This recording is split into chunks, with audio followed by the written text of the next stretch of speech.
warahmatullahi wabarakatuh. Tadi barusan ada salah satu stasiun TV yang anak-anak muda sebetulnya, begitu ya. Tadi ada wawancara dengan saya terkait dengan pandemi COVID. Setiap bulan dapat laporan terakhir pertanggal 30 dari bagian keuangan. Nah ini nih, no, tolong dilihat no, yang belum mute ya. Jadi sambil Eno lihat, Ada yang belum mute aja. Jangan bayar memang. Ini dia lupa itu ya. Jadi masih seminar tapi pengen ikut kuliah juga. Jadi terdengarlah suaranya ya. Nah ini akan sangat mengganggu karena bersaing jadinya dengan saya. Nah jadi hari ini ya tadi saya sampaikan kepada stasiun TV Kulon atau kuliah online dengan topik yang kelima yaitu konsep dan uji stasionaritas. Nah ini bukan hanya untuk teman-teman di ekonomi pembangunan. Justru teman-teman di manajemen, agribisnis ya ini salah satu yang memang mungkin banyak digunakan nanti ya, terutama dalam lingkup analisis yang lebih mikro, apakah itu perusahaan ya, data-data time series itu banyak ya. Oke, selain memang fenomena makroekonomi yang sudah lazim ya dianalisis dengan model time series atau model deret waktu. Nah, teman-teman peneliti yang lain misalnya tadi ya dari BPTP dan sebagainya tetap bisa menggunakan, tidak harus selalu dengan data petani yang seringkali sifatnya cross section atau kerat lintang. Kita juga punya data bulanan harga, kita punya data mungkin bahkan ada daerah yang melakukan survei stok pasar ya. Kemudian juga data panen dan sebagainya kita punya secara series. Contoh yang paling mudah, kalau data produksi itu mungkin bulanan saja agak sulit, tetapi triwulanan tersedia, triwulan 1, triwulan 2, sampai triwulan 4. Kalau kita punya 40 triwulan atau 10 tahun, itu sudah bisa dianalisis dengan pendekatan time series atau deret waktu. Jadi time series ini kalau kita terjemahkan ke bahasa Indonesia namanya deret waktu. Nah, untuk bisa memahami model time series atau model deret waktu ini, kita harus paham konsep yang paling dasar, namanya apa? Stationarity, atau dikatakan menjadi stasionaritas. Makanya nanti kita akan bicara kata sifatnya itu adalah stationer atau non-stationer. Nah, itulah yang kita akan bahas hari ini. Satu kuliah saja kita akan membahas ini, kenapa? Karena inilah yang akan selalu digunakan atau dibahas untuk aplikasi model time series tadi. Nah, seringkali kita miss atau lose dalam konsep ini. Untuk pengujiannya sih mungkin semua bisa paham menggunakan software dan sebagainya. Jadi, mohon maaf hari ini materi kita agak tidak terlalu, tapi agak rumit, agak memang fundamental. Jadi biasanya kalau yang fundamental, mendasar itu agak sulit memahami. Tentu saja ya, pada saat saya sampaikan bisa masuk 60 atau 70% itu sudah sangat baik. Nanti ada bahan tayangan dikirimkan, video YouTube yang direkam ini bisa ditonton berulang-ulang. Mudah-mudahan teman-teman ya itu akan terbantu untuk bisa memahami dengan baik. Oke, nah ini contoh buku ya. Kalau yang dikirim mungkin sebagian sudah ada yang mesan dan alhamdulillah insya Allah mungkin tanggal 10 kita sudah mulai kirim lagi ya. Jadi yang terkait dengan aplikasi dan yang di tanggal 10 itu ada sedikit saja typo tapi itu agak parah cuma di daftar isi. Harusnya mode spasial itu SPASIAL tapi di daftar isinya tertulis spesial gitu ya. Jadi diganti A-nya dengan E. Harusnya spasial aja ya. Bahasa Inggrisnya spesial pakai T. Nah, yang di tengah itu adalah A Guide to Modern Econometrics. Itulah bukunya Marno Verbeek yang saya ceritakan di awal kuliah. Nah, yang di kanan itulah kitab sucinya orang-orang yang belajar time series. Tapi ini bukan yang paling susah ya. Yang paling susah itu ada contohnya Hendry, itu sekitar 800-an halaman. Itu kayaknya nggak ada di bajakan e-booknya. Tapi kalau William Enders, rasanya sih e-booknya sih sudah ada ya. Itu kan cepat banget tuh kawan-kawan kalau dikasih tahu judul buku, nanti langsung bantu posting. Ya boleh aja ya, cuma kan saya bilang kalau punya buku teksnya dalam kertas itu bacanya agak beda. Jadi Applied Econometric Time Series Enders inilah yang paling banyak digunakan di dalam program-program pasca sarjana termasuk di Indonesia untuk belajar time series model atau model deret waktu. Jadi banyak buku yang lain ya saya ulangi tidak terbatas pada ini. Baca Martin Verbeek juga udah cukup untuk time series model. Baca Pesaran apalagi. Baca Henry ya itu udah tingkat tinggi sekali gitu ya. Jadi itu sih terserah kepada teman-teman. Yang jelas baca buku yang digunakan minimal 5 negara, artinya dia berbahasa PBB. Ya, bukan berarti buku di kita itu jelek, tapi seringkali buku di kita itu ya kadang agak campur baur gitu ya, karena bukan ditulis sendiri. Nah makanya kalau buku saya kasih aplikasi, karena memang saya nggak mungkin menulis yang theoretical sekali ya. Waktu saya udah habis macam-macam ya. Kalau mau nulis buku yang kayak di tengah dan di kanan, itu dosen profesor itu diam aja di ruangan 35 tahun. Nah mungkin jadi buku yang begitu ya. Oke, kalau di Indonesia ini kita banyak ininya ya, banyak tantangannya. Nah, yang akan kita bahas yaitu apa sih yang dimaksudkan dengan model deret waktu atau time series model, lalu apa definisi dari stasionaritas, lalu bagaimana pengujiannya. Jadi itu saja, kita memang akan bahas pertama model deret waktu atau time series supaya paham apa sih sebetulnya, kok ini saya dulu nggak pernah belajar, sekarang baru dengar istilahnya. Nah, lagi-lagi ya mas-mas, mbak-mbak, ya kaum milenial yang kemarin minta ya, Pak, bisa nggak topiknya lebih basic lagi? Ya, inilah yang paling dasar dari ekonometrika. Tapi kita sudah masuk ke bagian model deret waktu atau time series. Nah, berikutnya kita membahas stasionaritas, yang merupakan suatu konsep mendasar yang akan digunakan. Nah, karena dia mendasar, fundamental, agak-agak ribet dikit. Jadi siap-siap hari ini energinya akan lebih banyak lagi, ya, karena ini akan lebih fundamental lagi. Ya. Nah, sekarang, kenapa model deret waktu time series itu penting? Karena apa? Di dalam perekonomian itu selalu ada dinamika. Kalau sekarang ada fucha, sudah tahu fucha? Teman-teman tadi dari NTT, Sulawesi, Manokwari, ya, Kalimantan. Vulnerability, uncertainty, complexity, ambiguity. Itu namanya fucha. Nah, contoh fucha itu yang paling dekat dengan kita sekarang, pandemi COVID-19. Pandemi COVID-19 adalah contoh apa? Tadi uncertainty, ya. Jadi di sini tiba-tiba kita semua harus berubah. Tapi alhamdulillah ada hikmahnya. Segala sesuatu pasti ada hikmah. Kalau nggak ada COVID, nggak pernah saya kepikiran bikin kulon dihadiri sama orang yang register 800-an. Tadi dari Manokwari bisa ikut, ya, dari Sulawesi Tenggara, dari NTT, ya, Masya Allah itu keren banget ya. Nah, sekarang dinamika perekonomian itu apa? Inflasi, nilai tukar, transmisi harga. Ini kita sudah bahas juga pada beberapa kuliah sebelumnya. Kita selalu bicara bagaimana perubahan nilai tukar melemah, menguat, ya, itu dalam dimensi waktu. Inflasi itu adalah bagaimana perubahan harga dari bulan ke bulan, tahun ke tahun.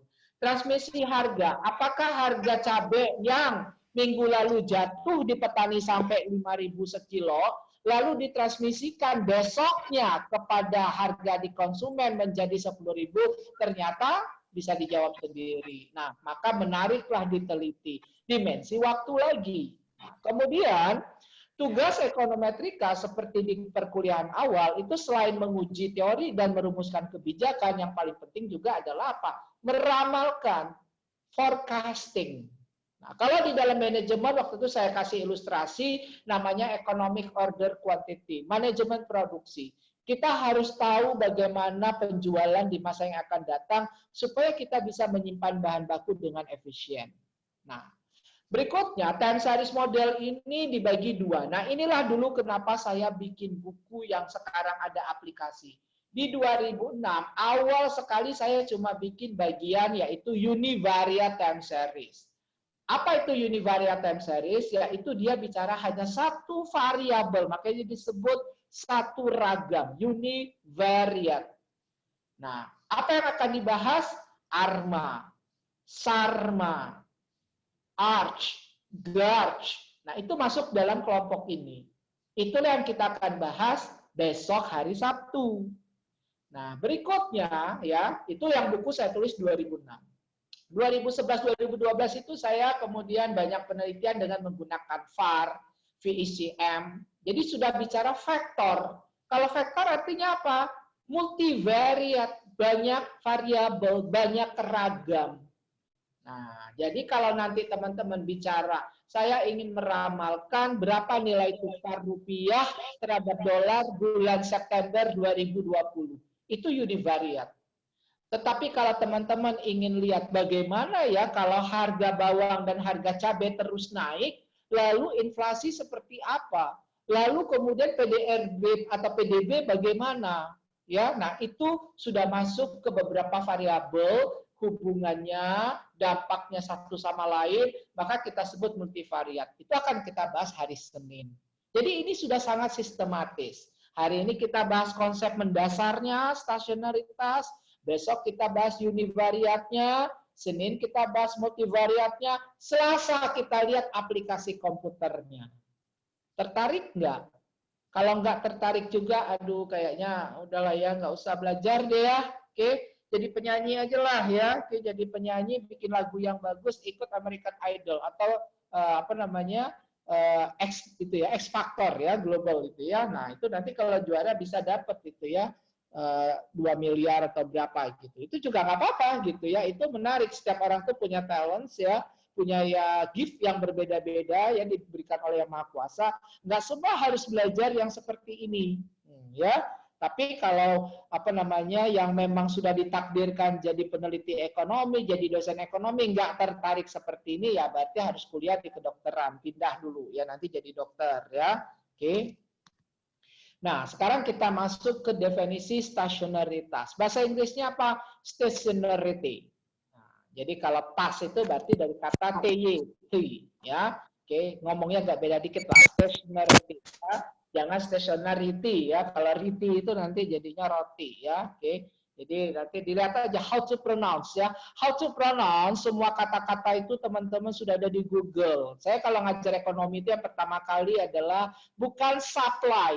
Saya 2 minggu lalu webinar dengan salah satu lah ya, oke, yang sangat terkenal juga itu ngomong supply, apalah supply itu ya. Jadi kalau jadi dosen nanti how to pronounce itu ada semua. Kalau mau bahasa Indonesia ya udahlah supply, kalau enggak penawaran. Kalau bahasa Inggris apa? Supply. Nah itu sudah ada how to pronounce-nya. Supply ya, jadi bukan supply. Nggak ada supply itu ya, jablay nanti jadinya ya. Nah, jadi stasionaritas ya. Apa itu stasionaritas? Nah, nanti sebetulnya di dalam analisis deret waktu ini, time series analysis, itu kita selalu mengasumsikan data itu stasioner. Padahal pada kenyataannya data-data ekonomi itu jarang yang stasioner, hampir semuanya non stasioner. Contoh, kalau harga beras mau direalkan mau nominal apalagi pasti naik nggak? Ada tren positif nggak? Iya, nah itu udah pasti non stasioner. Data yang ada tren itu udah pasti tidak stasioner, non stasioner. Padahal di dalam analisis kita, kalau kita menganalisis regresi datanya tidak stasioner, maka regresi kita sebut spurious regression. Kalau kemarin kan spurious correlation, korelasi semu. Jumlah kuda yang mati dengan wanita yang hamil di Indonesia dengan jumlah kuda yang mati di Australia itu sebetulnya meaningless. Nggak ada sebetulnya korelasinya, cuma dihitung memang ada angkanya. Nah, dia disebut dengan spurious correlation. Kalau yang spurious regression kita regresikan, dapat koefisiennya nyata, berpengaruh, sebetulnya dia juga meaningless. Inilah yang nanti kita perdalam terus. Ya. Jadi kenapa disebut meaningless? Karena sebetulnya dua-duanya sama-sama punya tren. Kalau diregresikan ya kemungkinan pasti signifikan. Nah, detrending itu adalah menghapuskan tren, cara kita membuat data yang tidak stasioner menjadi stasioner. Sehingga kalau kita regresikan dengan melakukan proses detrending tadi, data sudah stasioner, maka kita betul-betul mendapatkan hubungan yang nyata, yang real, bukan semu. Spurious itu bahasa lainnya adalah semu. Inilah dasar ya mengapa kita melakukan nanti uji stasionaritas. Nah, di dalam regresi, nanti kalau teman-teman seperti kemarin kita ilustrasikan menggunakan perangkat lunak, apakah EView, Stata, dan yang lain, begitu ya. Nah, nanti kalau di panel kita akan mulai masuk Stata. Kalau time series kita masih lihat EView. Kenapa? Karena tetap saja kalau untuk time series model itu EView lebih nyaman, lebih user-friendly dibandingkan Stata. Pakai Stata lebih bagus. R apalagi. Nah, itulah yang dikemukakan dalam buku saya yang terbaru ini yang diupdate. Ada R-nya. R itu open source. Nggak perlu bajak-bajakan. Nah, nanti sudah ada sebuah contoh time series VAR, VECM, R5, ARSGAS, kemudian panel, pakai e-views gimana, pakai status seperti apa, pakai R bagaimana lagi. Nah, itu sudah dikemukakan semua. Karena memang mahasiswa sebetulnya ya, dosen juga tentu perlu mungkin untuk bisa menggunakan semua mungkin agak kesulitan. Maka dipandulah dengan buku yang tadi. Nah, kemudian ya, kita lanjutkan. Nah, ini definisi. Ini sudah mulai. Nah, ini tolong ya pelan-pelan dikit kita ya. Suatu deret ini terjemahan dari series ya. Jadi data dikatakan stasioner, dalam hal ini strong stationer, jika distribusi peluangnya tidak berubah seiring pertambahan waktu. Ini disebut dengan stochastic equilibrium. Menurut Pesaran 2015. Pusing nggak? Pusing kan? Ya memang itu jarang dipakai. Nah, nanti kalau sudah intermediate, advance, belajar teman-teman. Stochastic equilibrium. Ada klasik teori makro, long run equilibrium. Kata Keynes bisa jadi, ya jangan Keynes ya, tadi kemarin itu saya lupa ya. Nah, itu ada yang komen. Fungsi pendapatan Keynes itu kan bukannya identitas yang enggak lah. Kalau di fungsi konsumsi, pendapatan berpengaruh terhadap konsumsi, itu adalah teorinya Keynes. Ya, cuma dia hanya current, jangka waktu sekarang. Nanti disempurnakan oleh Modigliani dan Friedman yang dapat Nobel dua-duanya karena menyempurnakan teorinya Keynes ini. Nah, itu Keynes, jangan disebut Keynes. Ini dosen ngajar makro Keynes gitu ya. John Maynard Keynes itu adalah apa? Lawan dari stochastic equilibrium, yaitu apa? Disequilibrium. Itulah makanya muncul perbedaan Keynesian dan klasik di makro. Karena kalau kata klasik semua long run equilibrium. Tidak ada itu yang disequilibrium. Tapi kata Keynes, okay, in the long run, it's equilibrium. But in the short run, ya, we may experience disequilibrium. Nah, inilah yang nanti mendasari model time series yang disebut dengan error correction model, vector error correction model. Itu berangkat dari teori ini. Itu filosofinya, ya. Nah, sekarang yang sering dipakai, definisi stasioner ini yang weak. Yaitu apa? Suatu data dikatakan stasioner kalau dia memenuhi 3 kondisi. Min-nya konstan, min itu apa? Rataan. Yang nomor 1. Kan saya sudah pernah sampaikan, kalau ada nilai harapan, di tengahnya satu variabel, itu artinya rataan atau min.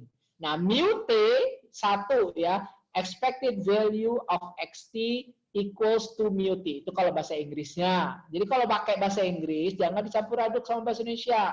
Selesai sampai titik baru benar. Nah, kalau pakai bahasa Indonesia, nilai harapan dari xt adalah sama dengan mu t. Kira-kira begitu nyebutnya. Apa artinya? Itu artinya rataan dari data itu ya, itu adalah apa? Konstan. Ya. Jadi sama dengan mu t. Nah, kemudian var, variance ya. Variance ya itu dalam kurung xt itu artinya apa? Ragam. Variance of xt equals to sigma square. Itu bahasa Inggrisnya. Jadi variance dari data itu adalah sama dengan sigma square, itu menunjukkan constant variance. Seperti homoskedastisitas. Artinya apa? Nanti saya jelaskan ya. Nah, terakhir ini adalah covariance-nya. Juga sama. Nah, dari 1 dan 2, apa ilustrasinya? Itu yang paling penting kan? Kalau baca itu aja masih klieng-klieng gitu ya, buka puasa langsung kayaknya ya. Jadi, kalau nomor 1, constant mean itu artinya gini. Coba teman-teman bayangkan tadi, data suku bunga tahun 90-an, tahunan, dibikin plotnya garis sampai tahun 2020. Makin lama, makin kecil atau makin besar suku bunga kita? Tentu makin kecil. Dulu itu suku bunga deposito bisa 30% tahun 90-an. Turun 25, 20, 15, 10. Sekarang cuma 5%. Termasuk bagi hasil juga sama. Nah, itu teman-teman ekonomi syariah, tolong dengar ya. Oke, bagi hasil kita tuh kok bisa ekuivalen banget sama suku bunga ya. Tolong pelajari, itulah yang menjadi skripsi atau tesis. Jangan cuma faktor-faktor yang mempengaruhi kepuasan nasabah Bank Syariah Mandiri ya. Perlu AC, parkir diperluas, Pegawai ditambah, ya itu sih udah tahu semua, nggak usah diteliti ya. Oke, nah jadi tadi itu pertanyaan contohnya begitu. Jadi suku bunga tadi dibikin plotnya dalam garis, itu akan ada tren yang gimana? Downward. Tren yang negatif, karena dulu dia tinggi nilainya, kemudian makin lama makin rendah.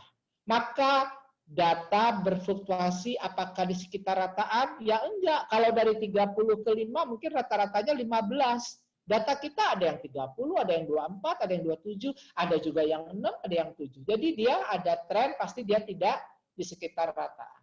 Yang kedua, oke, datanya bagus banget, sepertinya linear. Tidak ada fluktuasi yang tajam. Maka nomor 2 itu terpenuhi. Nah, tapi nomor 1 tidak. Tapi bisa jadi ada data yang relatif flat. Bayangkan ya, jadi dia kalau diplotkan garisnya agak datar, tidak ada tren yang signifikan, tapi tiba-tiba ada lonjakan. Nah, itulah data harga saham. Itulah data nilai tukar. Ya, nilai tukar enggak ya? Nilai tukar pasti ada tren, ya. Nah, mungkin kalau harga saham bisa naik turun, tapi dia berfluktuasi di sekitar rataan kalau direalkan. Nah, sekali-sekali dia naik tinggi, sekali-sekali dia turun. Kita sebut itu volatile. Jadi di dalam ekonomi istilahnya volatile. Nah, oke, ya jadi itu ya. Oke, jadi saya ulangi, kalau misalnya data yang tidak stasioner itu yang tadi mengandung tren atau tiba-tiba dia naik atau turun volatile sehingga variannya nggak konstan, ya. Nah itu kita sebut data yang tidak stasioner. Tapi kalau sebaliknya, yang paling mudah apa? Ya udah garis lurus datar, udah selesai, itu stasioner pasti, ya. Jadi kalau saya punya garis lurus, tapi ada nggak data ekonomi yang begitu? Oh ada Pak, apa harga minyak, harga BBM. Nah, harga BBM ya tergantung, kalau datanya bulanan bisa jadi dia stasioner. Tapi kalau tahunan 30-40 tahun pasti dia nggak stasioner juga, ya. Oke, itu sudah definisi. Sekarang kita mulai masuk nih. Semua yang saya sampaikan sebelumnya.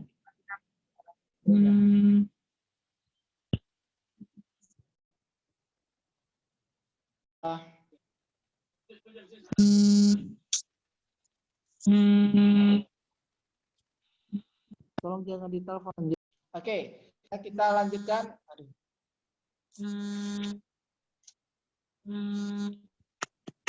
Aduh. Salah saya harus ngasih tahu. No, sorry no. Red no. Ya Pak. No. Aduh, Ya saya Pak. langsung kecil. Ya, ini langsung kecil ya. Saya nanti harus ngambil headsetnya. Tadi udah saya siapkan.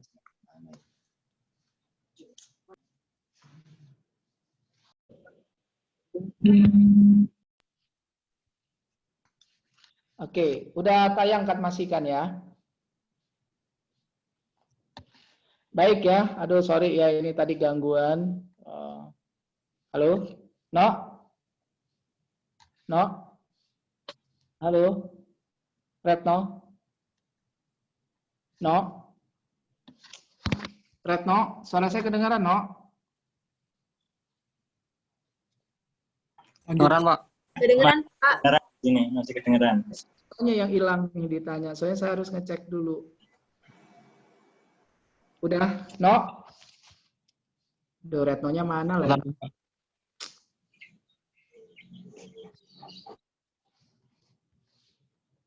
Retno-nya hilang lagi. No? Udah kelihatan belum? Udah di screen. Ini Retno-nya juga nggak tahu nih kemana. No? Sudah kelihatan, Pak. Ini suaranya juga sudah Sudah terdengar, Pak. Sudah terdengar. Oke, baik ya, kita lanjutkan ya. Sorry ya, karena mamanya tadi itu lagi mandi, itu apa namanya, anak ponakan saya. Karena memang dari pagi tadi pengen nelfon. Baik, kita lanjutkan ya. Nah, sekarang ini dalam bentuk persamaan ya. Oke, jadi ini contoh data deret waktu, kita sebut namanya random walk. Coba teman-teman semua, rekan-rekan lihat persamaan satu yang paling atas, itu adalah XT sama dengan theta 1 XT delta ya, delta 1 XT minus 1 plus mu T. Oke, ya. Jadi di sini kalau kemarin variabel itu adalah fungsi dari lag-nya sendiri, namanya apa? Ada yang ingat nggak? Berarti autoregressive, ER. Jadi itulah yang kita sebut dengan ER1. Jadi misalnya itu PDRB diregresikan pada satu leg sebelumnya PDRB itu. Maka kita sebut ER1. Oke, autoregressive 1. XT fungsi dari XT-1. Nah, di sini ada konstanta atau intercept? Tidak ada. Maka nanti inilah yang di dalam perangkat lunak atau software disebut dengan without intercept. Nah, tetapi nanti kita bisa tambahkan dengan trend juga. Nah, itu nanti berikutnya ya pada waktu kita DF. Nah, sekarang persamaan nomor 2 itu adalah kalau XT kita tulis di dalam leg operator. Jadi kalau misalnya tadi ya delta 1 XT min 1 itu kita tulis dengan delta 1 LXT. Nah, LXT yang merah itu sebetulnya adalah apa? XT min 1. Kalau misalnya kita punya XT min 2, nanti ditulisnya L pangkat 2 XT. Jadi L itu adalah leg operator. Jadi LXT adalah XT min 1. L pangkat 2 XT adalah XT min 2. Nah, persamaan nomor 1 dan nomor 2 itu kita bisa susun ke persamaan nomor 3. Yaitu apa? 1 min delta 1 L dalam kurung kali XT sama dengan mu T. Oke. Nah, masih ingat pemfaktoran pelajaran SMP? Kalau misalnya persamaan 3 sama dengan 0, mu T sama dengan 0, maka berarti 1 min delta 1 L dikali XT sama dengan 0, berarti apa? XT-nya sama dengan 0, 1 min delta 1 L sama dengan 0, berarti apa? Delta 1 sama dengan 1, maka L sama dengan 1. Oke, saya ulangi. Kalau misalnya 1 min delta 1 L sama dengan 0, maka nanti delta 1 L sama dengan 1. Nah, kalau misalnya delta 1-nya sama dengan 1, L-nya juga harus sama dengan 1. Supaya apa? 1 kali 1 sama dengan 1. Nah, kalau delta 1 sama dengan 1, persamaan 1 tadi, maka kita baca apa? XT sama dengan XT minus 1 plus mu T. Karena delta 1-nya kan sama dengan 1. Sekarang, kalau misalnya kita punya persamaan XT sama dengan XT min 1 plus mu T, artinya apa? Data hari ini sama dengan data kemarin ditambah unsur galatnya. Data besok sama dengan data hari ini ditambah unsur galatnya. Maka kita katakan data itu apa? Pasti dia tidak stasioner. Nah, karena L-nya sama dengan 1, kita sebutlah mengandung unit root. Jadi kalau teman-teman nanti di dalam model time series ada istilah di software atau di buku contains unit root atau mengandung unit root, itu artinya adalah apa? Salah satu akarnya 1. Akar itu apa? Tadi pemfaktoran. 1 min delta 1 L kali XT sama dengan 0 difaktorkan, dapatlah L-nya sama dengan 1, itulah artinya root. Nah, mengandung unit root kalau L-nya sama dengan 1. Nah, data yang seperti ini kita sebut data yang non-stasioner. Nah, untuk stasioner, maka nanti ya unit rootnya itu gitu ya, itu harus lebih dari 1. L-nya harus lebih dari 1 baru dia stasioner. Kapan L itu harus lebih dari 1 dari persamaan 3? Itu kalau deltanya, delta 1 atau koefisien yang nomor 1, persamaan 1, itu nilainya antara minus 1 sampai 1. Jadi kalau delta di persamaan 1, nilainya minus 1 sampai 1, maka L nilainya di persamaan 3 akan lebih dari 1. Itulah yang kita sebut dengan stasioner. Ini saya menerangkan ini tidak harus dipahami sekarang. Ini harus pakai perenungan.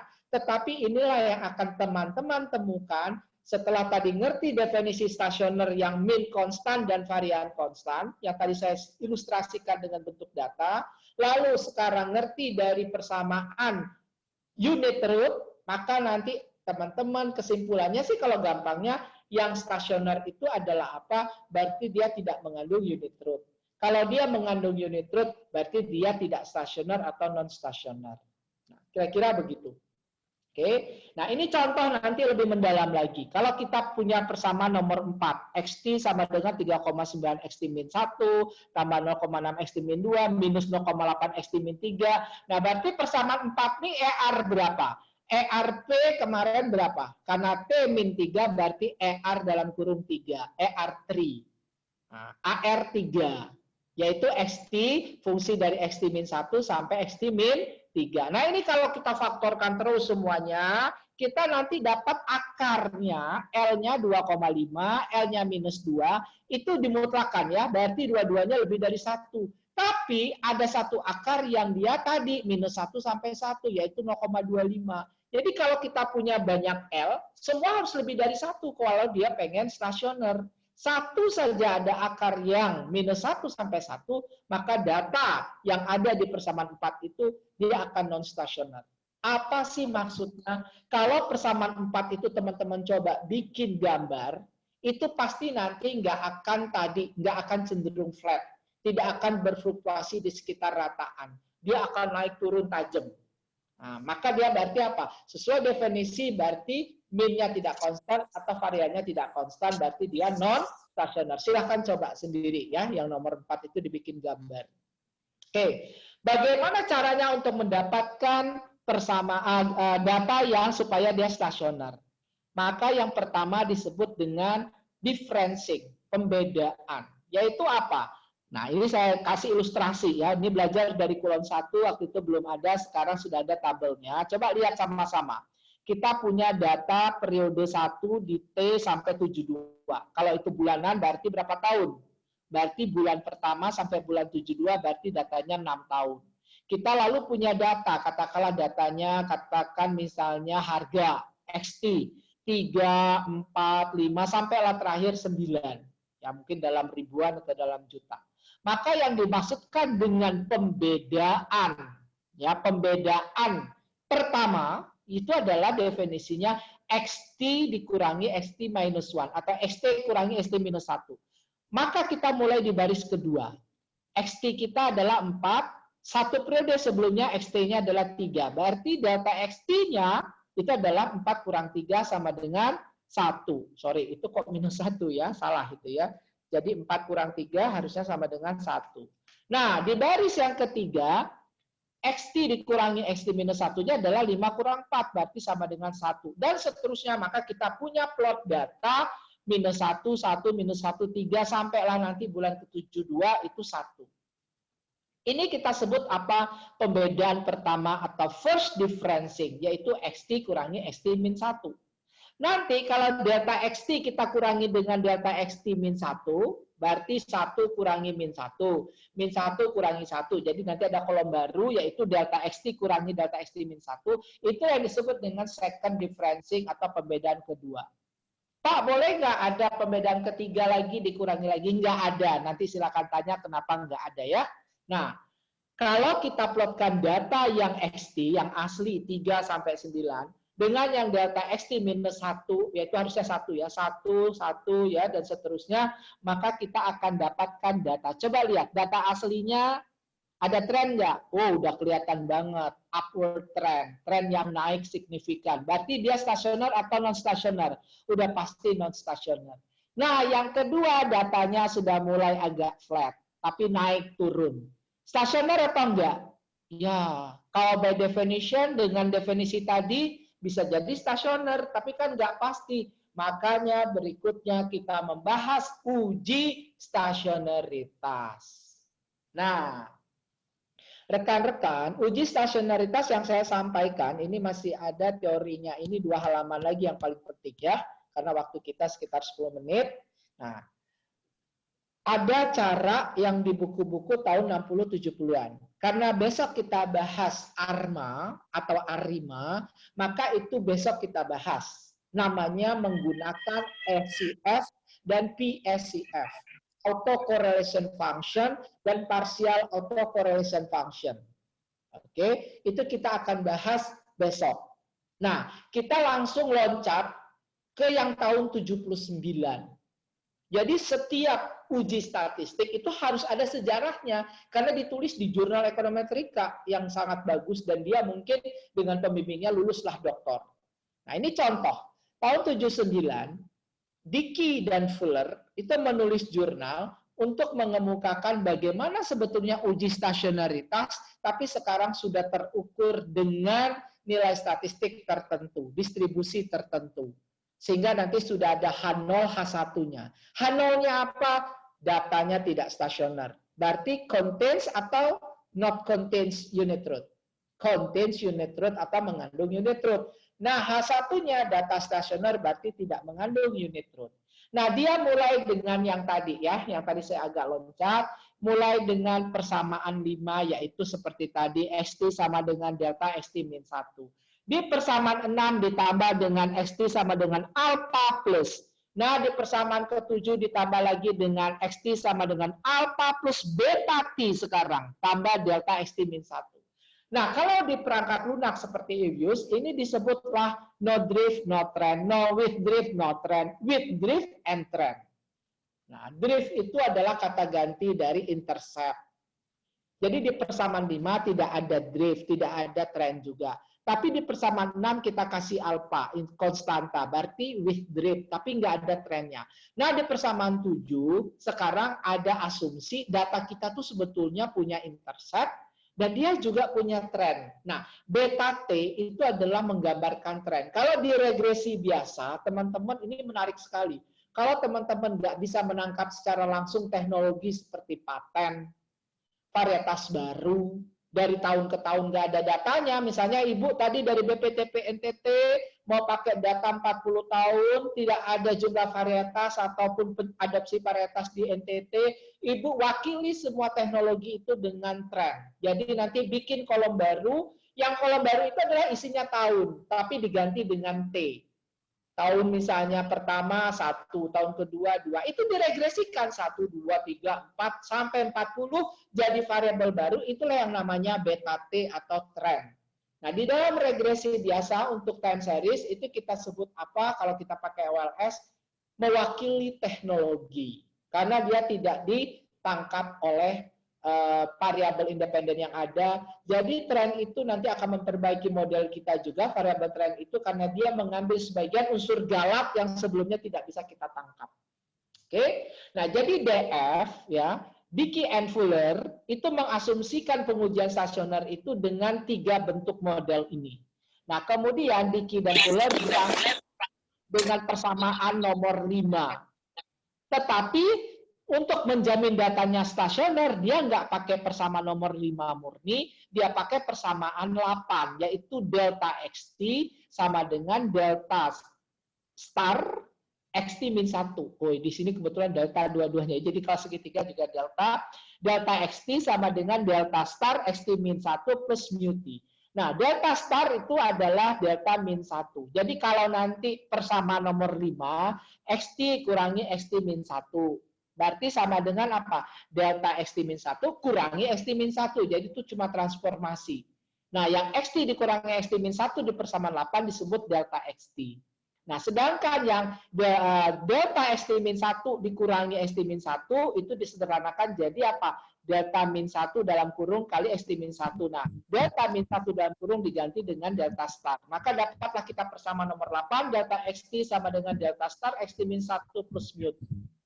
Nah, sekarang persamaan 8 ini kalau kita uji dengan H0 dan H1, maka kalau deltanya sama dengan 1, berarti delta star nilainya berapa? 0. Nah, kalau delta starnya sama dengan 0, berarti delta XT sama dengan apa? Sama dengan delta XT sama dengan mu T. Delta XT itu adalah apa? XT din XT min 1. Berarti XT sama dengan XT min 1 plus mu T. Itu adalah yang tadi di awal banget. Yang ini tadi. By definition, saya ulangi. Nah ini, persamaan 1, XT sama dengan delta 1, XT min 1 plus mu T. Kalau delta 1-nya sama dengan 1, itu berarti dia non-stationer. Atau XT sama dengan XT min 1 plus mu T. Jadi pasti dia nggak akan stasioner. Kenapa? Karena datanya sama dengan data satu periode sebelumnya plus unsur acak. Nah, unsur acak ini yang menyebabkan dia tidak stasioner. Dia berfluktuasi. Nah, itu kalau kita kembalikan ke persamaannya yang ke-8, itu sama. Jadi, kalau delta star itu 0, berarti delta XT sama dengan mu T. Itu sama dengan apa? XT sama dengan XT min 1 plus mu T. Berarti dia non-stasioner. Nah, itulah yang menjadi H0. H1-nya itu adalah sebaliknya kalau apa? Nah, kalau delta star-nya ya tidak sama dengan 0. Maka kalau kita sudah delta star sama dengan 0, delta star tidak sama dengan 0, kita berarti sudah punya uji H0, H1. Itulah sejarahnya kenapa nanti ada uji Dickey-Fuller yang sangat teman-teman gemari kalau melakukan analisis time series, DF. Ternyata Dickey dan Fuller ini nggak puas dengan persamaan 8. Maka ingat nggak, waktu ada autokorelasi, solusinya apa? Kita tambahkan lag dari dependen menjadi independen. Kan itu sarannya. Jadi kalau PDRBT diregresikan, konsumsi T kemarin diregresikan dengan PDRB dan suku bunga, lalu ada autokorelasi, maka nanti di persamaan regresi itu kita tambahkan lag dari konsumsi. Jadi CT, fungsi dari PDRB, fungsi dari R, dan CT-1. Nah, augmented Dickey-Fuller, ADF, itu artinya apa? Dickey-Fuller yang diperbaiki, augmented, disempurnakan, diperkuat. Nah, maka persamaan 8 kita tambah dengan apa? Variabel delta XT min 1. Sehingga dia terbebas betul-betul dari autokorelasi, asumsinya dia semakin kuat, semakin bagus, maka disebutlah nanti pengujian. Ya sama, H0, H1-nya adalah non-stasioner versus stasioner, tetapi persamaan 8-nya ditambah variabel independen delta XT min 1. Maka disebutlah augmented Dickey-Fuller ADF. Sampai sini paham? Kalau teman-teman paham aja sampai sini itu udah bisa jadi dosen time series. Ya, nanti silakan ditanya kalau masih ada kebingungan kita diskusi. Nah, nanti kalau di software simple seperti biasa kita klik misalnya uji DF atau EDF, nanti keluarlah apa? Nah, itu di sebelah yang warna biru di statistiknya adalah p-value. Kita cukup lihat p-value. Berapa nilai T-nya? Minus 1,3. Nah, kalau T itu dimutlakan juga, berarti 1,3. 1,3 lebih dari 2 enggak? Enggak, jauh masih. Maka pastilah p-value-nya lebih dari 0,05, yaitu 0,6 di situ. Terbukti kan? Karena 2 itu adalah rule of thumb, pembulatan dari 1,96. Maka kalau teman-teman dapat angka p-value lebih dari 0,05, H0-nya tadi apa? Non-stasioner. H1-nya stasioner. Berarti apa? Tidak boleh tolak H0. Jangan terima H1. Nah, tidak tolak H0 artinya apa? Berarti datanya memang non-stasioner. Berarti nanti kalau data asli, kita lakukan first differencing. First differencing nggak stasioner juga, kita lakukan second differencing. Second differencing nggak stasioner juga, wallahu a'lam. Nah, nanti ada modifikasi. Silakan nanti bertanya kalau nggak paham. Ini kalau pakai R. Nah, nanti di buku saya ada itu ya, yang pakai views seperti ini, yang pakai R ya, pakai stata itu ada. Nah, terakhir, apakah di EDF satu-satunya enggak? Orang ekonometrika tuh enggak pernah puas kan? All econometric models are wrong, but some are useful. All econometric models are wrong, but some are useful. Maka Phillips dan Perrin ya, tahun 87 lihat tuh. Di tahun 79. Phillips Perrin memperbaiki tahun 87. Nah, nanti PP ya, itu lebih lemah di mana ya? Nah, DF lebih lemah di mana? Karena dua-duanya ini paling banyak atau paling umum digunakan. Masing-masing punya keterbatasan. Nah, terakhir DF, EDF, PP ada kelemahannya, maka diperbaiki oleh Kwiatkowski, Phillips, Smith, and Shen. Tahun 92 namanya KPSS. Nah, nanti silakan kalau mau belajar ini berarti sudah masuk ke intermediate, membanding-bandingkan. Tapi kalau untuk menggunakan model time series, cukup EDF dan PP. Itu sudah sangat baik kalau paham tadi apa yang saya sampaikan dari awal. Ya, sampai kita tahu sejarahnya. Oh begitu ceritanya Dickey dan Fuller bikin mengapa lalu ada uji stasioner. Berangkat dari definisi, lalu kemudian ada persamaan, lalu dia kreasikan dengan distribusi statistiknya nanti yang dia bikin sendiri, maka orang bisa punya acuan untuk menolak, tidak menolak H0. Maka kalau di software tinggal muncul p-value. Jadi software-software atau perangkat lunak ekonometrika yang ada itu memang menyesuaikan dengan perkembangan keilmuan dari orang-orang yang sekolah S3 biasanya bersama pembimbingnya menghasilkan statistik. Baik, dari saya sementara itu sore ini mohon maaf kalau ada gangguan tadi ya, sekali lagi ya. Nanti saya coba cari juga ya siapa yang bisa membantu. Saya sih tadi udah coba siang seperti udah kebayang. Biasanya apa yang saya bayangkan suka kejadian. Saya tadi itu sudah mendownload namanya GB ya, GB WhatsApp gitu ya, untuk mencari gimana caranya supaya nggak ada telepon masuk. Nah, ternyata ya ini sampai tadi sore memang nggak bisa gitu ya, udah pasrah benar kejadian ya. Nah kemudian iPhone saya itu baca PowerPoint nggak bisa sempurna, saya juga sampai sekarang nggak bisa, ini karena hektik jadi belum sempat ya. Baik, silakan nanti kalau ada diskusi, ada yang mau ditanyakan, kita persis masih punya waktu setengah jam kurang untuk melakukan sesi ya, minimal 2 sesi ya, diskusi 6 penanya mungkin sudah cukup. Baik, jangan malu-malu ya, apapun kita diskusikan. Kalau saya masih ada kekurangan, kekhilafan, silakan tambahkan ataupun koreksi. Selamat sore, Assalamualaikum warahmatullahi wabarakatuh. Silakan Mbak Eno, kita bisa bertanya jawab.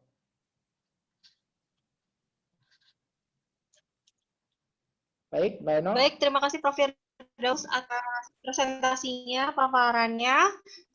Selanjutnya kita lanjutkan ke sesi tanya jawab. Yang pertama, saya persilakan Ibu Istiqomatul Fajriyah. Silakan Bu. Silakan memperkenalkan diri dulu sekalian. Bu Istiqomah. Ya. Assalamualaikum warahmatullahi wabarakatuh. Waalaikumsalam. Nama saya Yuli, Prof. Saya dari BKKBN. Wah, BKKBN. Udah lama saya nggak ke BKKBN ya, yang di itu kan Halim ya. Iya, Prof. Saya mau nanya, Prof. Saya kan sempat melakukan peramalan menggunakan Arima. Secara tren itu sebenarnya dia trennya menurun. Saya udah uji stasioner, dia memang tidak stasioner kan, makanya saya pakai first distancing, itu datanya sudah stasioner. Nah, saya tanyakan nanti di hasil peramalannya itu apakah akan mengikuti tren turun juga atau gimana ya, Prof? Oke, baik, saya respon ya Mbak. Nanti Ya, oke, silakan yang kedua. Baik, untuk yang kedua, saya persilakan kepada Bapak Iwan Fauzan. Mangga, Pak. Baik, terima kasih atas kesempatan yang diberikan, Prof. Saya Iwan dari Badan Pusat Statistik.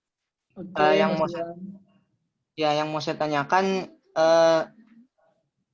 maksudnya kalau di persamaan itu variabel waktu itu apakah ini ya, Prof? Variabel waktu itu. Terus apakah apa maksudnya? Misalkan Pertanyaannya gimana? masukkan efek waktu yang disebut efek waktu itu seperti apa, Prof? Apakah stasionaritas itu bisa dikatakan efek waktu, Prof? Maksudnya time effect? Ya, time effect itu, Prof. Terima kasih. Baik, berikutnya silakan. Baik, untuk penanya berikutnya saya persilakan kepada Bapak Miko Nofri Amanda. Ya. Assalamualaikum warahmatullahi wabarakatuh. Saya Miko dari KKP, Prof. KKP Kementerian Kelautan? Ya, Kelautan dan Perikanan. Ya. Saya mau nanya, Prof. Jadi kalau misalnya kita punya data PDB, tapi bukan data PDB yang kita analisis, tapi adalah data pertumbuhan PDB tersebut. Apakah itu mempengaruhi tidak kalau kita langsung menganalisis PDB, misalnya time series dengan menganalisis pertumbuhan PDB tersebut? Itu aja, Prof. Makasih. Baik, ya saya respon dulu ya. Ini kayaknya sih bisa 3 sesi. No, ini pendek-pendek kan. Jadi Mbak Istiqomah, yang pertama uji stasionaritas untuk Arima dan sebagainya. Kebetulan Arima memang baru besok kita bahas hari Sabtu. Oh iya, rekan-rekan semua mumpung masih lengkap ya. Mungkin ada juga yang sambil buka, sambil sholat. Enggak lah ya. Kalau sambil sholat jangan sambil nonton ya. Jadi gini, besok itu jam 9 pagi itu adalah artikel. Nah, besok itu kita akan bahas judul yang benar itu seperti apa. Nulis nama di artikel jurnal itu gimana. Ini masih pakai emailnya Gmail, Yahoo. Ya mana mau lah jurnal internasional nerima ya. Nah, abstrak.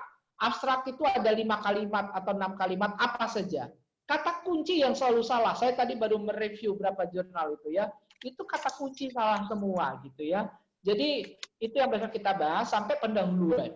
Nah, itu jam 9 sampai kalau nggak salah 10.30. Mbak Eno, besok apa? Besok Mas Regi ya? Mbak Eno, besok Regi ya? Eno. Ya, Prof. Sepertinya besok Mas Regi, Prof. Eno kayaknya iya, Pak. Iya, Pak. Iya, iya. No. Jadi, ada Mas Tony ya? Iya, Pak. Enggak, itu ada Mas Tony, bukan? Enggak, bukan suara Mas Tony ya. Jadi, no, besok itu Mas Mas Tony. Regi ya. Sudah, nggak apa-apa, no. Jadi besok itu Mas Regi diingatkan. Iya, Mas Regi, Pak. Ya, besok itu teman-teman ya kita 2 kali jam 9 ya sampai 10.30 lalu kemudian kita lanjut ke jam biasa ini 15.45. Nah, jam 1 ya nanti saya lupa post itu. Saya sampaikan di WA grup lah. Jam 1 itu seminar beasiswa menarik banget itu. Ada Mas Danang dulu Mawapres nomor 1 ya Indonesia ya. Kemudian S3 sama siapa ya? Sama saya lupa. Oh, Holis Auda. Holis Auda itu teman saya yang lulus dari Yale, dari Texas kalau nggak salah S3-nya, tapi dia pernah jadi dosen di Fakultas Kedokteran Yale, ya Yale University, bayangin ya, universitas terbaik di dunia ya. Nanti tanya aja sama dia bagaimana dapat beasiswa, itu dia beasiswanya jadi research assistant ya. Nah, jadi kita bahas Arima ini besok sore ya, Mbak Istiqomah, nggak sekarang gitu ya. Termasuk tadi ya pertanyaannya apakah datanya harus first difference segala macam ya itulah besok kita bahas di dalam Arima. Saya nggak mau bahas sekarang ya karena itu memang dibahas khusus besok. Kemudian yang kedua ya Mas Iwan time effect. Time effect ini sebetulnya kalau efek waktu ini nggak ada istilah di model time series. Efek waktu ini muncul kalau sudah ada di data panel. Data panel itu kan kombinasi dari time series dan cross section. Nah, bahagian yang dari individunya, cross sectionnya itu kita sebut apa? Kita sebut individual heterogeneity atau individual effect. Atau cross section effect kalau di software. Sedangkan yang bagian dari waktu itu kita sebut time effect. Nah, itu nanti kita bicarakan khusus di data panel. Nggak ada kaitan sama stasionaritas. Istilah dari time effect ya, efek waktu ya. Tapi bahwa data time series itu mengandung unsur dinamika antar waktu. Nah, itu antar waktu dengan efek waktu beda. Antar waktu itu among periods ya. Jadi during periods. Kalau bahasa Inggrisnya gini lah ya. Kalau time series itu apa sih ya? We observe one unit during some periods. Kira-kira begitu. Jadi satu unit cross sectionnya, tetapi untuk sepanjang periode waktu tertentu. Kira-kira begitu ya bahasa Inggrisnya. Mas Miko, nah ini kemarin sebetulnya sempat juga kita bahas di regresi. Jadi kalau kita menggunakan model deret waktu atau time series, seringkali kita tidak pakai data level namanya. Jadi kalau data asli itu di dalam model time series kita sebut data level. Ya, nanti besok kita bahas itu ya. Kalau kita belum kan, kita akan bahas itu di ARMA dan di VAR, yaitu namanya I/O. Apalagi itu I/O ya karena di Indonesia itu biasanya nyebutnya I0, I0, I1, I2. Nah kalau di luar negeri itu I/O itu artinya I0. I0 kan terlalu panjang. Zero itu kan kadang sering disebutnya O. Nah makanya I0 data level itu disebutnya I/O. Nah kalau pertumbuhan ekonomi itu adalah I1-nya. Jadi gini, kalau kita punya PDB maka PDB-T dikurangi PDB T-1 namanya apa kalau dia PDB real? Yaitu pertumbuhan. Maka yang namanya data level PDB, I0, I/O, maka I1-nya first differencing-nya, yaitu delta PDB-T-nya, yaitu PDB-T kurang PDB T-1, itulah growth. Maka kalau kita bermain nanti terutama di model VECM, ECM ya, maka nanti mungkin kita bermainnya memang dengan pertumbuhan ekonomi karena kita bicaranya first differencing. Nah, yang jadi persoalan kalau pertumbuhan ekonomi ya delta XT dikurangi dengan delta XT-1 kan itu tadi namanya I2, I2, second differencing. Itu artinya apa sih selisih pertumbuhan ekonomi? Nah, ada yang tahu? Selisih pertumbuhan ekonomi boleh di-unmute kalau merasa tahu. Pertumbuhan ekonomi tahun ini dikurangi dengan pertumbuhan ekonomi tahun lalu. Pertumbuhan ekonomi triwulan kedua dikurangi dengan pertumbuhan ekonomi triwulan pertama. Ada yang mau mencoba unmute? Akselerasi mungkin, Bro? Nah, betul ya. Jadi siapa ini yang menjawab akselerasi? Marcelina, Universitas Lampung, Bro. Wow, udah pintar banget ini Bu Marcelina ya. Oke, udah jago. Nah, maka yang second differencing tadi ya itu kita sebut akselerasi. Nah sekarang kita pengen yang ada I3. Delta 2XT dikurangi delta 2XT-1. Jadi setelah second differencing dikurangi lagi. Nah sekarang pertanyaannya, akselerasi dikurangi akselerasi ada nggak? Nggak ada, namanya terasi nanti ya. Nah, jadi udah nggak ada, makanya orang mendefinisikan cukup sampai I2, second differencing. Kalau bahasa fisikanya, first differencing itu kecepatan, velocity, yang I2-nya adalah percepatan. Paham ya? Nah, kira-kira begitu Mas Miko. Jadi nanti ini kita akan diskusikan lebih panjang besok dan juga waktu VAR ya. Interpretasi kita biasanya memang pada second differencing atau first differencing. Karena data ekonomi lagi-lagi jarang yang stasioner pada level. Nah, itu besok kita bahas apa sih bedanya VAR dan VCM di situ. VAR itu untuk yang semuanya stasioner pada level. Pada ekonomi itu jarang sekali yang stasioner pada level. Banyaknya kan ada tren. Maka kita harus first differencing atau second differencing. Maka kita masuklah ke integrated VAR, yaitu VECM, Factor Error Correction Model. Kira-kira begitu. Baik, kayaknya karena jawaban saya yang panjang, pertanyaannya pendek, kita cuma punya satu sesi lagi. Silakan Mbak Eno, 3 orang lagi. Mbak Eno. Mana Mbak Eno nih? Nah, benar nih kayaknya Mbak Eno. Ini lagi selanjutnya. Ya, silakan. Apa Mbak? Halo Pak. Iya, silakan. Maaf Pak, sinyalnya hilang-hilangan Pak.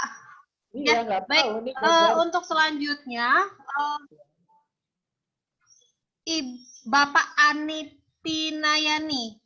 Silakan Pak. Ini dari UPI nih. Assalamualaikum, Prof. Waalaikumsalam. Benar ya, Pak Ani kan dari UPI? Ya, yang kemarin, Prof. Iya, hadiahnya nanti ya bukunya. Buku sebetulnya sudah datang, tapi kita lagi pendataan ulang. Ternyata metode kuantitatif masih kurang lagi. Saya kemarin cetak 100, ternyata Habis yang lagi. sudah 135 lebih gitu ya, masih kurang aja terus. Nih saya jadi dagang buku kayaknya ya. Baik Pak, silakan Pak Ani. Ya.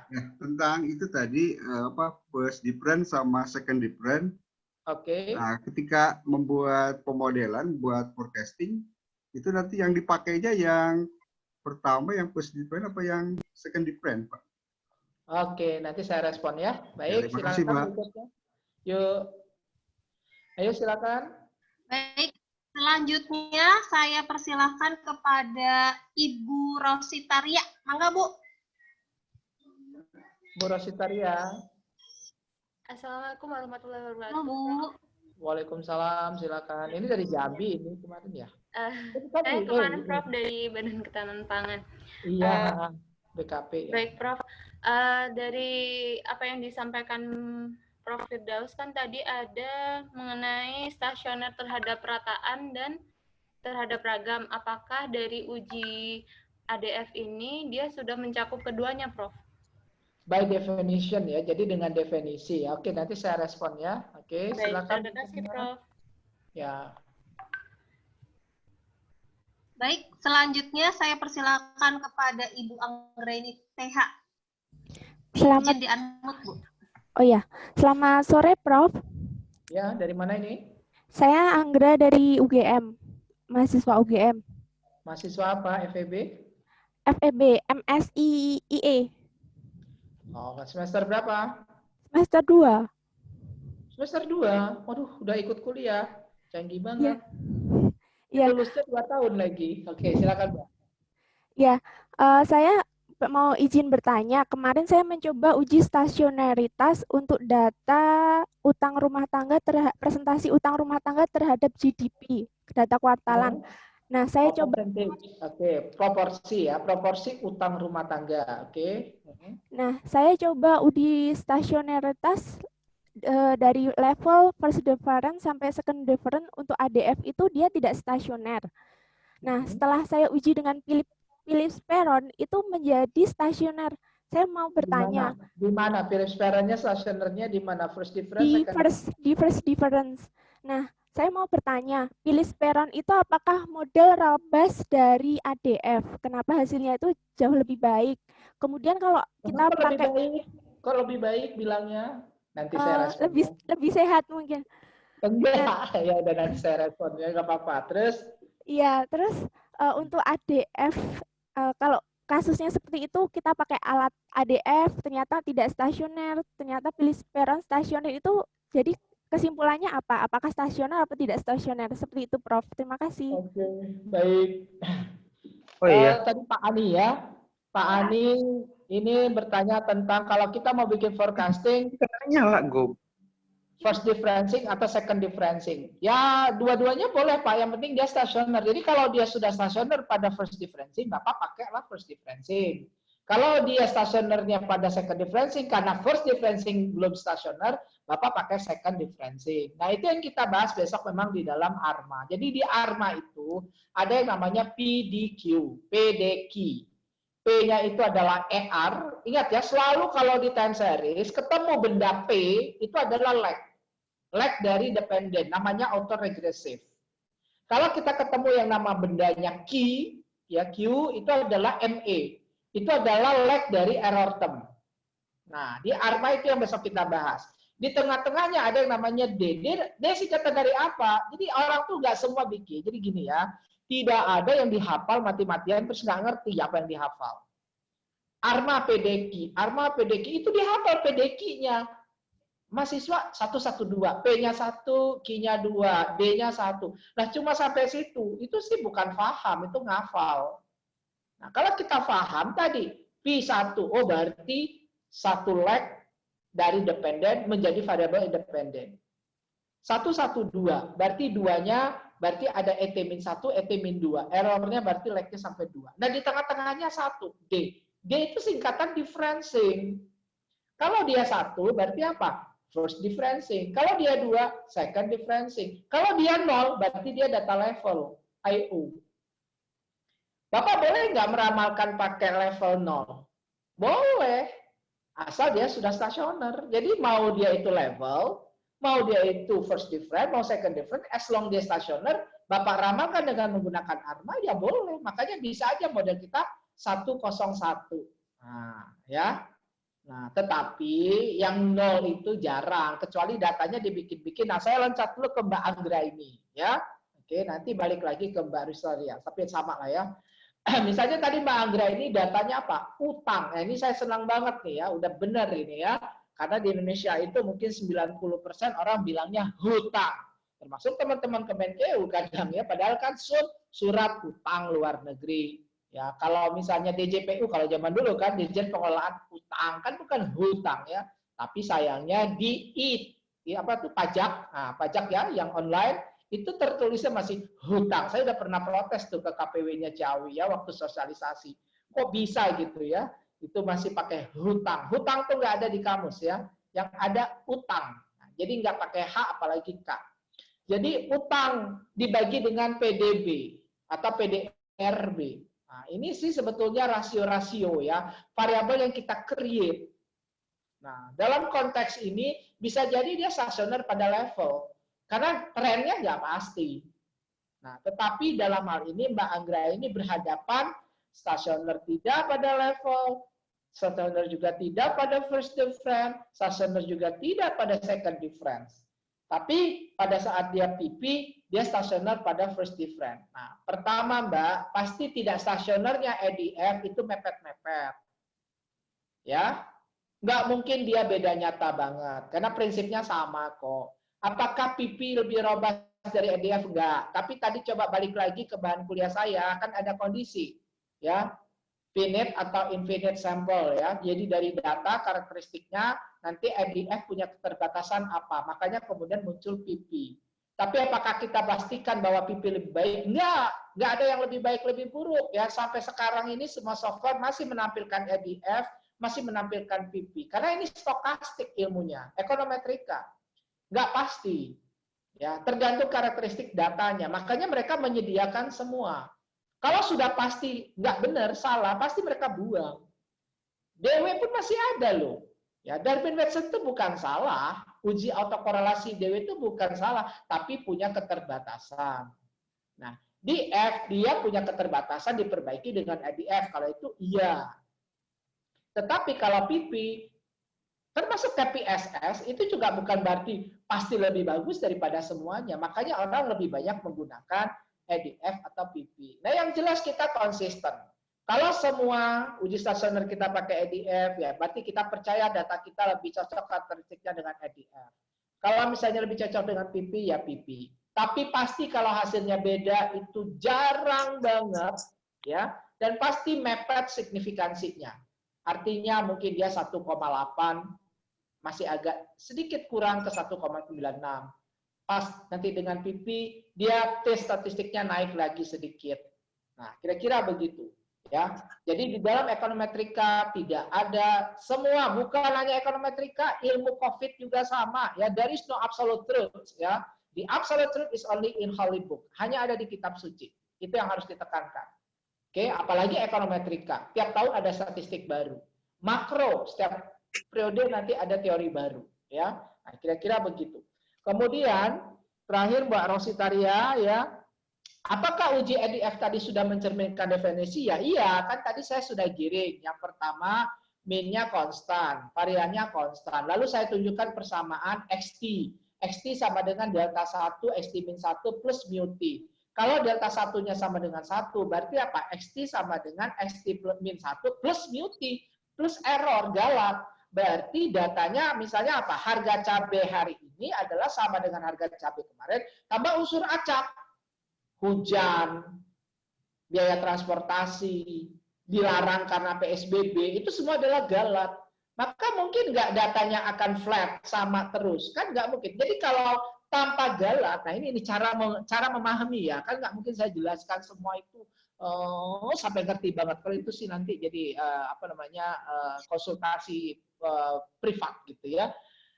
Kalau misalnya galatnya nggak ada, berarti apa? XT sama dengan XT min 1. Gambar kurvanya seperti apa kalau XT sama dengan XT min 1? Kita punya nih data 40 tahun. Persamaan garisnya XT sama dengan XT min 1. Udah pasti persamaannya apa nanti kurvanya? Garis lurus horizontal. Udah pasti stasioner kan? Nah, sekarang ada plus mu T. Mu T ini kan nggak sama dengan 0. Mu T kan nggak pernah sama dengan 0 asumsinya. Galat itu. Ya. Oke, contoh ya. Harga bawang besok, harga bawang merah besok. Tiba-tiba ya diangkut dari Brebes ya, truknya macet, bannya pecah. Oke. Nah, ya kalau cuma satu truk sih nggak masalah ya. Kalau banyak truk baru masalah nanti di pasar induk. Biasanya sih makanya ban pecah sih bukan masuk ke dalam analisis gitu ya. Tapi yang saya maksudkan adalah dengan ada tambahan galat, maka data tadi menjadi tidak lagi flat yang garis lurus tadi. Dia berfluktuasi. Maka kemungkinan dia menjadi tidak stasioner. Nah, dengan dengan persamaan inilah Dickey dan Fuller memulai uji tadi. Kan tadi ya di Dickey dan Fuller tadi kan ada no drift, ya no trend.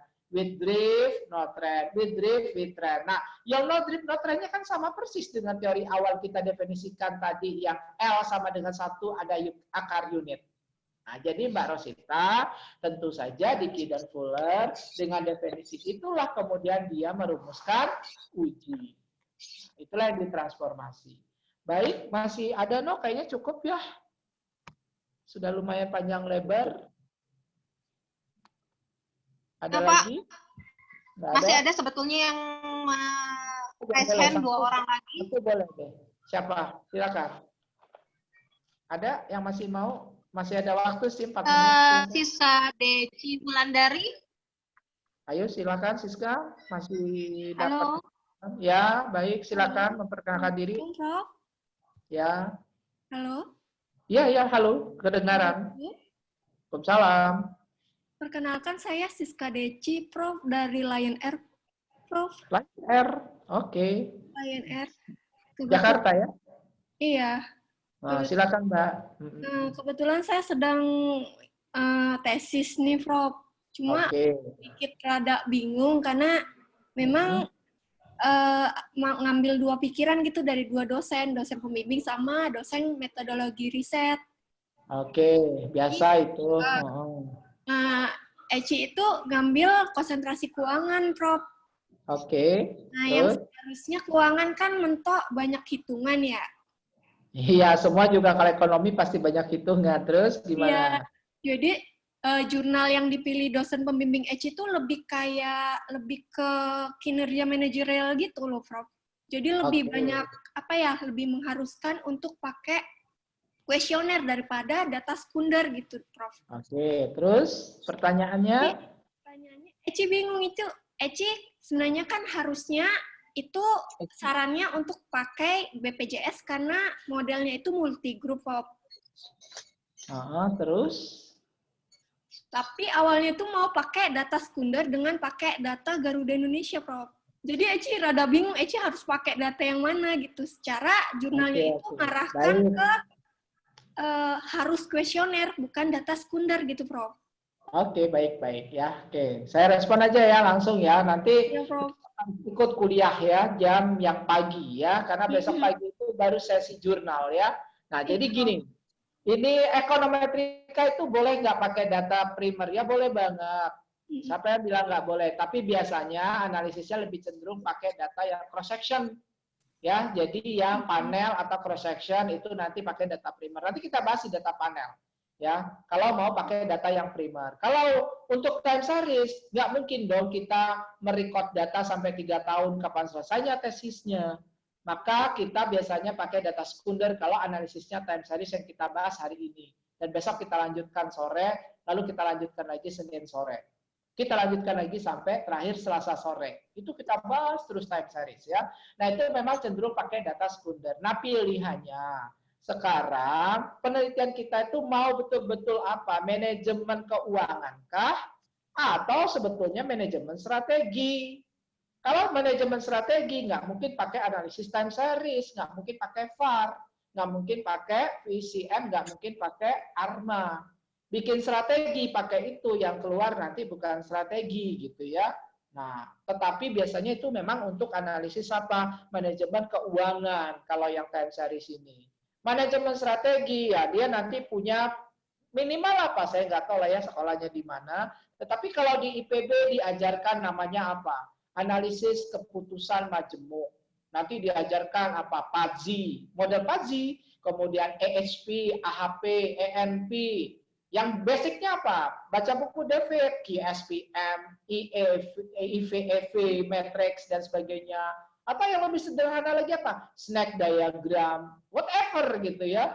Unsop strategi juga boleh dipakai yang di marketing ya. Nah, itu kalau kita belajarnya strategic management. Nah, ini tentu semuanya nanti pakai data primer. Nah, yang diwawancara mungkin cukup 5-10 orang, nggak usah banyak-banyak. Karena yang paling penting pikiran kita yang bermain. Bahkan boleh kok studi itu pakai case study. Ya, 2 perusahaan diambil, kita ngambil misalnya wawancara sama 5 orang. Tapi itu bukan berarti lebih mudah. Nah, pilihan yang lainnya kita pakai data sekunder, bisa jadi kalau di manajemen keuangan kita melihat apa? Z-score, kita melihat rugi laba, ya. Tapi datanya panjang seriesnya. Lalu nanti kita bisa bikin analisis pakai apa? Bisa causality, bisa juga kointegrasi, bisa juga kita cuma meramalkan, bisa kita meramalkan volatilitasnya, bukan nilainya pakai GARS, whatever. Nah, itu biasanya di financial management. Makanya nanti teman-teman yang di manajemen keuangan harus tahu sekali bukunya Brooks. Ya, itu adalah buku kitab suci orang manajemen keuangan kalau belajar ekonometrika. Karena itulah salah satu buku ekonometrika yang terbaik untuk apa? Financial management. Ya. Jadi an econometric analysis to financial management itu adalah bukunya Brooks. Nah, ini kalau di perpustakaan kami di IPB, di sekolah bisnis, ya di LSI, ini disediakan karena dosen kita tahu bahwa ini yang sangat dibutuhkan oleh mahasiswa kalau dia mau menulis tentang manajemen keuangan. Jadi Mbak Eci, nanti pastikan ikut aja lah dosen nomor 1 dulu gitu ya, karena itu yang dosen pembimbing utama. Nah, tapi Mbak Eci harus punya ide sendiri karena harusnya kan udah kampus merdeka. Mahasiswanya yang nyodorin ide ya. Nah, dosen tinggal menyetujui dan mengarahkan.